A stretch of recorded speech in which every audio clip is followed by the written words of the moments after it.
عموم کې زموږ له والدینو څخه غوښتنه دا ده چې والدین کوم بچیان چې تر 12 څخه فارغ شوي دي، موږ په زابل ولایت کې د تخنیکي او مسلکي زده کړو امریت اړوند مکاتب لرو.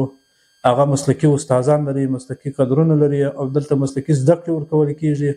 دوی د کوشش وکړي چې د خپل اولادونه دي په دا نیمه زده کړو نه پرېږدي، پر 12 باندې کوشش دې وکړي چې انسټیټوت په ووایي یا د زراعت انسټیټوت په ووایي یا د ویترنري دغه د حسابدارۍ انسټیټوت په ووایي او دلته مسلکي زده کړې وکړي، بیا له هغه لارې څخه پوهنتون ته ولاړ شي. پوهنتون ته بیا اسان 2 کاله بیا پوهنتون ویلی شي.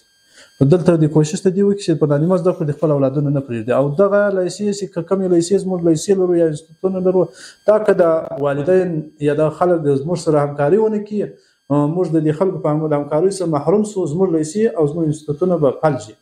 نو دا د زموږ سره همکاري خصوصا والدین او اداره، کومې ادارې چې په راس کې د خلکو د ریاستونو دي، هغه د زموږ سره کوشش وکړي زموږ سره په دغه ځای کې بخش کې کومک